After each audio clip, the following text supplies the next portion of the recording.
Hey guys, welcome back to my channel. So over here, the temperature is still going strong. It hasn't gone any higher than 81. You can see there's a lot of condensation on the top, so I'm not going to wet this. So hopefully we'll start seeing some more action in there pretty soon. And this still feels warm. My new mats haven't arrived yet. I ordered them prime. And then they keep saying, packages delayed. So I'll just have to wait. Let's take a look over here at, this is nursery tub number 3. I took the cover off and I've been letting it air dry a little bit because I want to harvest the cocoons out of here. See, the worms are everywhere. But it makes it so much easier to harvest cocoons when this is a little drier. So every once in a while I come in here and I mix it up just to get some air in there, you know. There are cocoons everywhere. I'm gonna have to get my other glasses. I have glasses that magnify because my gosh, I can't see a thing. They're so dark and little that you just can't see them sometimes. Look at all them hanging out down here under the pumpkin. I have yet to see a hole in this pumpkin. I think later I'm going to get something and I'm going to puncture a hole and then start letting them go in. I think it'll decompose faster. But even though I have this pumpkin here, I can still harvest cocoons. I just take it and move it to the side. It's not going to hurt anything. The temperature in this room is holding steady at about 70. Usually when winter comes and it's colder out there, it'll go down. That's why it's important to have the heat mats for my cocoon trays because I don't want that bedding hitting 60. I mean, it's not going to hurt them. They'll just take longer to hatch, you know. You all that live in like tropical environments shouldn't have that problem because you should stay nice and warm. But remember, guys, don't keep worms in direct sun because they will overheat and die. Look at that. This bedding is teeming with microbes. You know, every time I feed, you see me add my microbe spray. So are you liking the updates on all these things I'm doing in here? I watch some of your videos and I see what you all are doing. Interesting. I love to see what different people do for different things. I also watch a lot of videos from different countries because I'm curious to know what they do over there. Because some countries, you know, they don't have the resources that we have. So they just use what they have and are very successful. And I love to watch that. Let's check out over here. Over here, there was some banana. The other day, Izzy put her hand in there and came up and she's like, oh my gosh, that feels amazing. She's never been afraid of worms or squeamish or anything. Yeah, look at them. The banana's almost gone though. Now, is that a worm ball for you or what? Look at their little yellow tails. So number 31, the lady that won the worms, she received them. They're doing very well. Oh, look at that. This is on the inside of the banana. See, worms love sweet things. They go crazy over it. Look at that. So that's a lot of nice worm balls for you today. I always check the corners because for some reason they congregate in corners. Especially European night crawlers. You will see them congregate in corners. Look at this. See how active they are?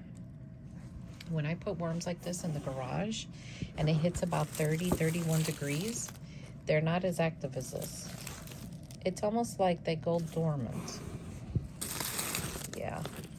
So my recipe video, I tell you the proportions, but what you see in my buckets is usually times 6 or 7 because when I make chow, guys, I just do it in large quantities because, you know, it takes effort bringing the machine out and setting it up. And then I clean the machine very well when I'm done.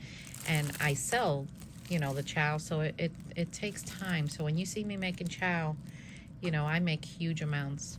You can make as much as you want or as little as you want according to your needs. Or you could just go buy from me. Sometimes it's easier. This feels down here like, it reminds me of like SpaghettiOs, but not the little circles. See that one with the clitellum? That's a nice adult right there. So I'm loving all the questions you all are asking. I read every single comment and question, and I do my best to answer them. I'm not perfect, you know, I'm not perfect at this, but I will say, you know, I've been doing it a long time, and I share my experiences with you because I want you to be successful. I am a teacher at heart. I just am. I can't help it. Let me cover them up. And my goal is to get you to vermicompost your food scraps and to, you know, breed worms for selling if that's what you want to do, and just encourage people to do this because we just can't keep putting our food in the landfills. The landfills are like overgrown, disgusting. It's just not a good thing. So tomorrow, I think tomorrow I might attempt to harvest this. Still feels okay. So you all get ready for the holidays. I am. I do it little by little though, so it doesn't feel so stressful. So tomorrow I'm gonna bring something down and we're gonna poke this thing and we're gonna see what's gonna happen. I think I'm gonna poke it on the bottom just to see, but I think once I do that, the microbes will get in, bacteria and all that, and I think they'll eat it faster. So anyway, guys, I hope you enjoyed the update on nursery tub number 3, and I will keep you updated on the worm cocoon bin with the mats, and then we're gonna see what's gonna happen from there. So tomorrow's my day off. I'll be filming tomorrow, so I'll see you all next time. Take care. So did you like the beginning of my video?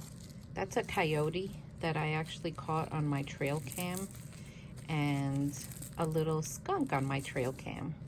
I often catch deer and possums. I love the way the possums walk. They are so cute. I don't know if they're pregnant or what, but they wobble back and forth, or like they're carrying something. I can't see really close, but anyway, they come close to my trail cams, and I just love watching them. They're so sweet. Now the coyotes are pretty big, and they're predators. They don't come often close to my property. They usually stay in the back of the property, but for some reason that one wanted to come, and I don't know. Look at this cocoon. It's yellow. That means it was recently laid. So when they're gonna hatch, they're really dark brown, and man, sometimes I just can't see them, guys. I know others have told me the same thing. You gotta really scour. And I know they're in here. I know there's tons in here. But sometimes, oh look, here's one that's maybe a little darker. A little darker than the other one. But I know they're in here. I just have a hard time seeing them. I am seeing a lot of new ones though. So that means that these worms are doing a good job, you know, breeding. See all the little cocoons? Those are the little yellow dots. So they're not doing bad. It's still moist in here, and the drying out of the bin for harvesting is not gonna hurt the worms. Now, if I were to walk away from this for like a month, this will all be dead. And that would be a sad, sad day. So when you're harvesting your bins, or you're getting ready to harvest and you dry them out, just keep a close eye on it. I check this bin every day just to make sure the moisture is at the level that I want. And if something happens and I have to leave this for a while, I mean, you never know. I cover it, I wet it again, and then when I come back, I just start over. It's better than having all the worms die. So, yeah.